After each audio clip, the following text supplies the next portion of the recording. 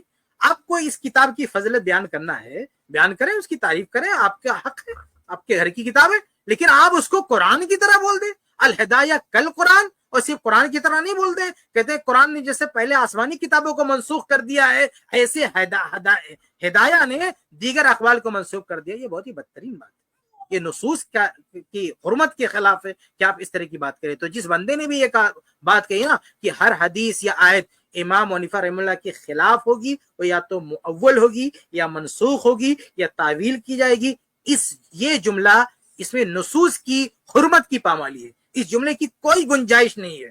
اسی طرح سے جس نے کہا کہ ابو حنیفہ رحمہ اللہ کے قول کو رد کرنے والے پر اللہ کی لعنت ہو، اس کی بھی کوئی گنجائش نہیں ہے۔ اور اسی طرح سے، اور صحیح بات ہوا ہے، یعنی اس طرح کی دعووں سے اور اس طرح کی بڑی بڑی باتوں سے امام ابو حنیفہ رحمہ اللہ بھی بری ہیں۔ امام ابو حنیفہ رحمہ اللہ کا بھی یہ منشا نہیں، یہ مقصد نہیں تھا کہ آپ ہمیں بڑا چڑھا کے آپ اتنا بڑا کر دو کہ حدیث کی کوئی اہمیت نہ رہ جائے اور قرآن کی کوئی اہمیت نہ رہ جائے۔ یہ امام ابو حنیفہ رحمہ اللہ کا بھی کام نہیں تھا۔ تو خلاصہ یہ کہ کسی نے اگر لکھ دیا، کرخی نے چرخی کوئی چلا دیے کہ بھئی ہر چیز جو ابو حنیفہ کے قول کے خلاف ہوگا رد کر دی جائے گی، تو اس کی گنجائش نہیں ہے۔ تحقیق کی دنیا میں، حدیث کی دنیا میں یہ چرخی نہیں چلنے والی ہے، اس لیے اس کو ہٹا دیجئے۔ صاف صاف مان لیجئے کہ جیسے اور لوگوں سے غلطی ہوئی ہے، امام حنیفہ بھی معصوم نہیں تھے، کئی جگہوں پر ان سے غلطی ہوئی ہے، وہاں پہ نصوص کی طرف رجوع کیا جائے گا، اس کی جو ہے بالادستی ہوگی اور امام صاحب کا قول چھوڑ دیا جائے گا۔